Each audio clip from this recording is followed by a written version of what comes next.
I begin in the name of Allah, the most compassionate, the most merciful, the being and the one that gave us the ability to come for Jumu'ah prayer. The one that grants us food and drink, shelter, and many other numerous blessings, countless blessings on a daily basis.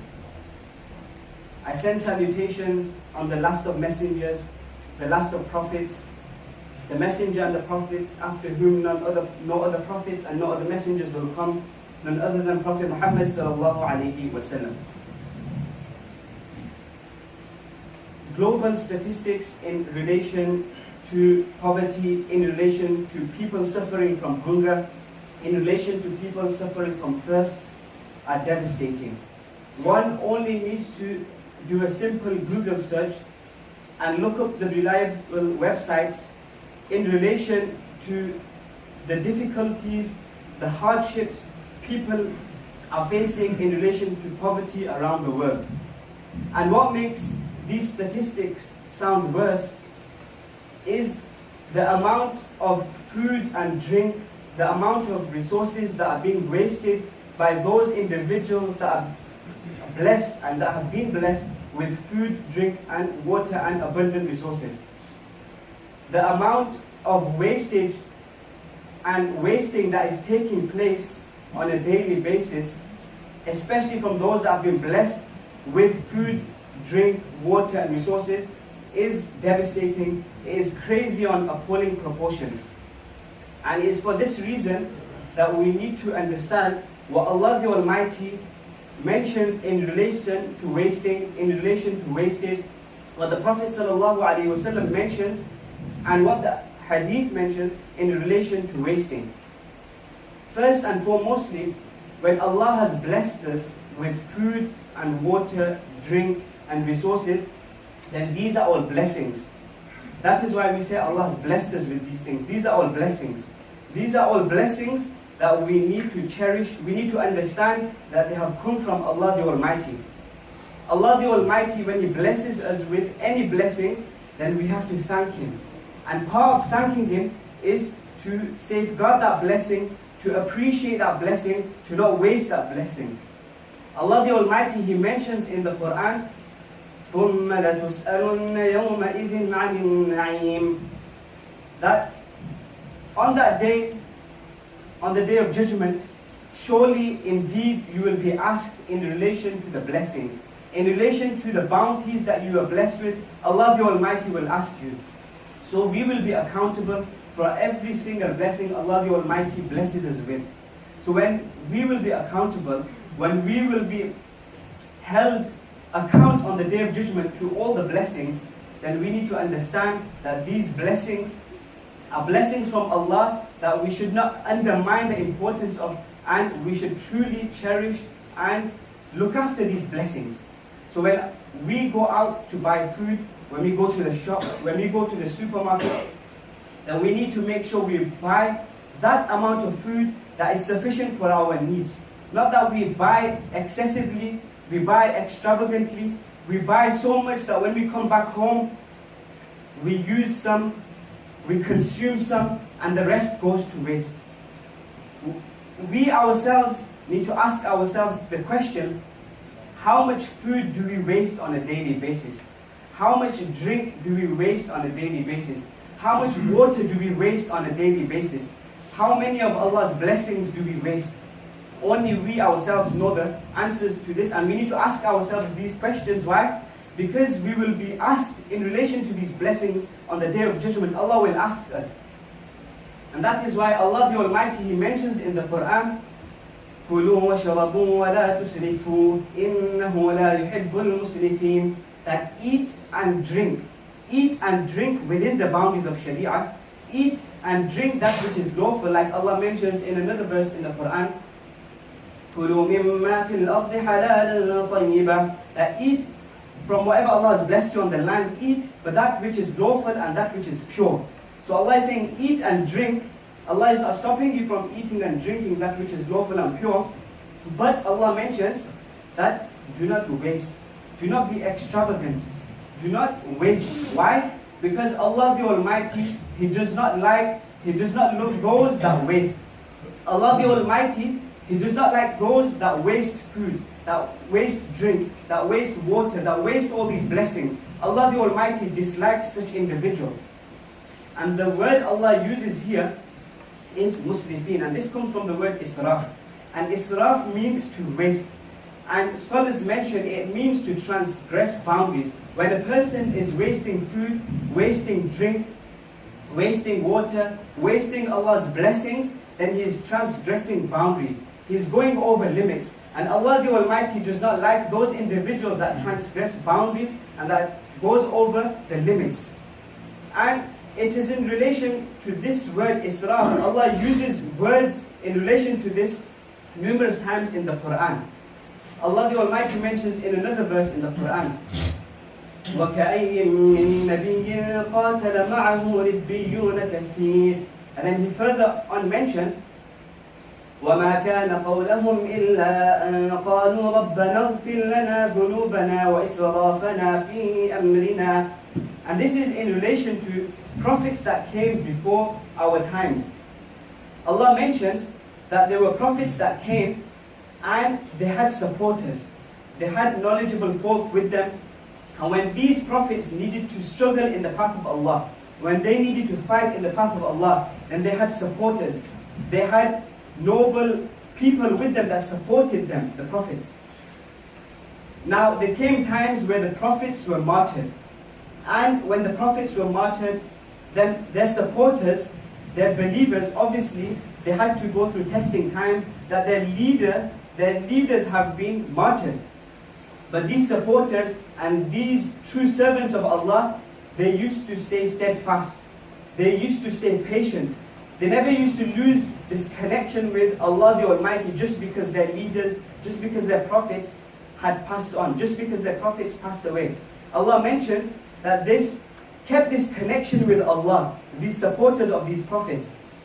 And instead they used to stay steadfast, and then they used to make dua to Allah. And from amongst their du'as, from amongst their supplications that Allah narrates in the Quran were رَبَّنَا اغْفِرْ لَنَا ذُنُوبَنَا وَإِسْرَافَنَا فِي أَمْرِنَا. O Allah, O our Lord, forgive our sins. Forgive our sins and overlook those things that we have transgressed. Overlook our transgressing in boundaries. Overlook our surpassing the boundaries of Sharia and overlooking your boundaries. So Allah uses the word israf here again. And it is in relation to the dua of those supporters of the prophets who passed away, but they stayed steadfast on the deen, they stayed steadfast on Sharia, and they kept that connection with Allah. So Allah uses the word israf here as well. And what I want to point out here is that when we use these blessings of Allah, when we use food, when we consume food, consume drink, consume water, the important thing is to keep that connection with Allah. Many a times, we lose this connection with Allah, we forget Allah, and because we forget Allah, we end up transgressing boundaries. Because we forget Allah, we start wasting food and drink. But if we remember Allah at those times as well, that Allah has blessed me with this food, now I need to eat this food within the boundaries of Sharia and I can't waste it. So the essence at all times is having the taqwa of Allah, fearing Allah at all times, having this connection with Allah at all times. This will save us from wasting food, wasting drink, wasting the blessings and the bounties of Allah. Where we always think about Allah. When we are doing anything, even when we are eating, we need to remember Allah. That is Allah that has blessed us with this food. We need to look after this food. We need to eat as much as we can, as much as that is humanly possible. And then we need to safeguard the leftover food. If we cannot eat it, feed it to someone else. If we cannot eat it, we feed it to the poor and the needy, feed it to our neighbors, etc. Allah mentions the word again in another verse in the Quran. He mentions, وَلَقَدْ نَجَّيْنَا بَنِي إِسْرَائِيلَ مِنَ الْعَذَابِ الْمُهِينِ مِنْ فِرْعَوْنَ إِنَّهُ كَانَ عَالِيًا مِنَ الْمُسْرِفِينَ. Allah mentions that we safeguarded and we saved the Banu Israel from a punishment that was humiliating. And what does Allah mention? further, he mentions, we saved the Banu Israel from Fir'aun. We know that the Banu Israel, they were the people of Musa alayhi salam. And in that time, there was a tyrant known as Fir'aun, the Pharaoh of that time. And Allah mentions in these verses that He safeguarded the Banu Israel, the true believers of the time, from Fir'aun. And Allah mentions that Fir'aun, who was he? He was a person that thought that he was all up there. He had this sense of haughtiness in him. He had this sense of pride. Then Allah uses the word, He mentions, إِنَّهُ كَانَ عَالِيًا مِنَ الْمُسْرِفِينَ, that he was from amongst the Musrifin. He was from amongst those that transgressed in boundaries. Yet again, Allah uses the word Musrifin that comes from Israf. And this means to transgress in boundaries. And we know Fir'aun, he had this sense of pride, this sense of haughtiness. He thought that he was up there. He thought that he was more high than other people. And he was the highest of that time. And he had this sense of haughtiness and pride. And Allah uses the word Musrifin, which comes from Israf. And the point I want to point out here is that many people that waste food and drink and water and these blessings and wealth, money, etc. are people that have been blessed with a lot. They have been blessed with a lot of food, a lot of drink, a lot of wealth, a lot of money.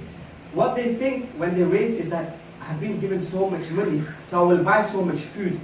I will eat, and then I will just waste the rest. It's all that I've been blessed with so much money as it is. I will buy more and more. My money is not going to go to waste because I've been blessed with a lot. Likewise when it comes to drink, likewise when it comes to spending on other things, many people that have been blessed with a lot of resources, etc., they just spend a lot, and it is out of the sense of pride and the sense of haughtiness in them, that they've been blessed with a lot, so that sense of pride and haughtiness, it overtakes them and they think they can waste as much as possible. And sadly they reach the ranks of Pharaoh and Fir'aun. Allah save us from this. Allah save us from this sense of pride and haughtiness. If Allah has blessed us with a lot, then it doesn't mean that we start wasting. It doesn't mean we end up wasting. It doesn't mean we start buying so much food past our needs, more than our needs. It doesn't mean we just spend our money lavishly, extravagantly, and extremely as and when we want. But we need to keep in mind that Allah is watching us. We need to fear Allah, and we need to keep this connection with Allah the Almighty. Allah the Almighty further on mentions in relation to wasting, وَلَا تُبَذِّرْ تَبْذِيرًا إِنَّ الْمُبَذِّرِينَ كَانُوا إِخْوَانَ الشَّيَاطِينَ, that do not spend excessively, do not spend wastefully, do not spend wastefully. Why? Because those that spend wastefully, they are the brothers of the devils. They are the brothers of the devils. Because when you are wastefully spending, then you are forgetting Allah. You are forgetting His bounties. You are forgetting these blessings that have come directly from Allah. And because of this, you are making shaitan, you are making other devils happy. And because of this, Allah mentions that such people that spend wastefully, they are the brothers of the devils. And they are such people that Allah is unhappy with. That is why we shouldn't waste. We shouldn't spend wastefully. We should always keep in mind and in our hearts as well that Allah is watching us, and these bounties and these blessings are from Allah. So we need to truly look after these blessings, and we need to fear Allah. Now when we look into hadith as well, then we find there are numerous narrations in relation to not wasting, in relation to the severity of wasting and how much of a sin wasting is. Upon one occasion, the Prophet ﷺ, he passed by Sa'ad radiallahu anhu. It comes in a narration, مَرَّ بِسَعْدٍ وَهُوَ يَتَوَضَّى, that the Prophet ﷺ passed by Sa'ad radiallahu anhu, and Sa'ad radiallahu anhu, he was doing wudu. He was performing ablution. And the Prophet ﷺ noticed that he was being extravagant when he was doing wudu. So what did the Prophet ﷺ say? He says, مَا هَذَا الصَّرْفِ يَا سَعَدْ, what is this extravagance, O Sa'ad? And Sa'ad radiallahu anhu, he responds by saying, أَفِي الْوُضُوءِ صَرْفِ, that is there extravagance in wudu as well? Is there wasting in wudu as well? Then the Prophet ﷺ says, نعم. نعم وإن كنت على شاطئ نهر, according to one narration, that yes, even if you are on the bank of a river, even if you are on the bank of a flowing river, then still that is classified as wasting, and there can be wasting involved as well. So a person could be on the bank of a flowing river and he's doing wudu, but he's doing wudu excessively, he's using more water than he needs, and that will be classified as wasting, and that is something that Allah dislikes. So even in wudu, there could be extravagance, and there could be a person indulging himself in wasting. And that is why Imam Bukhari rahimahullah, he mentions that بين رسول الله صلى الله عليه وسلم أن فرض الوضوء مرة وتوضأ مرتين وثلاثا, that the Prophet صلى الله عليه وسلم made it clear that the first amount of wudu is to wash the limbs that are compulsory to wash in wudu, such as the hands, the arms, the face, the feet, to wash them once. That is the first amount of wudu, and if you do it once, if you wash these limbs once, then your wudu will be done. The Prophet ﷺ also did wudu of these limbs, also washed these limbs twice, and he also washed these limbs thrice. But وَلَمْ يَزِدْ عَلَى ثَلَاث. The Prophet ﷺ, he did not go more than 3 times. He did not wash these limbs more than 3 times. And that is why Imam Bukhari rahimahullah mentions, وَكَرِهَ أَهْلُ الْعِلْمِ الْإِسْرَافِ فِيهِ. The scholars, they dislike wasting in wudu, and وَلَمْ يَتَجَاوَزُوا فِعْلَ النَّبِي صلى الله عليه وسلم. And they did not like to do more than what the Prophet صلى الله عليه وسلم did in wudu. So basically, washing the limbs more than 3 times is classified as wasting. So even in wudu, if you wash the limbs more than 3 times, there is wasting involved. And when it comes to Sa'ad radiallahu anhu and his extravagance in wudu, the scholars mention that when he was extravagant while he was doing wudu, the reason was because he thought that wudu is a good act, it is a good deed. So he was washing the limbs maybe more than 3 times, but his intention was, and his thinking process was, that it comes in hadith that on the Day of Judgment, the believers, their limbs, they will be beaming, they will be blooming, and they will be bright. Those limbs that were washed in wudu in this world, they will be glowing on the Day of Judgment due to a believer doing wudu in this world. So obviously Sa'ad radiallahu anhu, he thought that the more wudu he does, the more his limbs will be glowing on the Day of Judgment. So this was an excuse the scholars mentioned in relation to Sa'ad radiallahu anhu. But when we go more into hadith, there are numerous narrations in relation to looking after water, in looking after food, and not wasting what Allah has blessed us with, even clothes as well. It comes in a narration by Ibn Abbas radiallahu anhuma. He mentions, "Ilbas ma shit, wa kul ma shit," that wear what you want within the boundaries of Sharia, eat what you want within the boundaries of Sharia, but ma akhtaat kathnatayn. But 2 things should not make you involve yourselves in a mistake and where you become sinful. And what are those 2 things? Saraf, which is being wasteful, and the second thing is makhila, which is showing this sense of haughtiness and pride. So do not indulge yourself in wasting. And I will conclude with one narration, a beautiful narration that explains the importance of not wasting and looking after food and what we have been blessed with. It comes in a narration, إِذَا وَقَعَتْ لُقْمَةُ أَحَدِكُمْ فَلْيَأْخُذْهَا فَلْيُمِتْ مَا كَانَ بِهَا مِنْ أَذًى وَلْيَأْكُلْهَا وَلَا يَدَعْهَا لِلشَّيْطَانِ. That even if a morsel of one of your food, one of you are eating food, and a morsel falls on the floor, then do not undermine that morsel. Rather, pick up that morsel, and if there's dust on that morsel, if there's dirt on that morsel, remove the dust, remove the dirt. If you have to wash the morsel of food, wash the morsel of food, but do not waste it. Rather, pick it up and eat it. Do not leave it for shaitan. فَإِنَّهُ لَا يَدْرِي فِي أَيِّ طَعَامٍ الْبَرْكَةِ. Because one doesn't know in which portion of the food there is barakah and blessing of Allah the Almighty. So this is the importance of even looking after one morsel of food and not wasting. And it's for this reason that our pious predecessors, when they used to eat, and generally they used to eat on the floor, when they used to eat, every little morsel that would be on the floor of the chapatis, of the rotis, etc., they would gather it and they would take it to a place where birds would gather and they would feed it to the birds. And this is how much they understood the importance of every single morsel of food. After Allah the Almighty give us the ability to understand the importance of looking after every single blessing and not wasting food, drink, water and resources. After Allah the Almighty give us the ability to act upon everything that's been said. Ameen. Wa akhir da'wana alhamdulillahi rabbil alamin.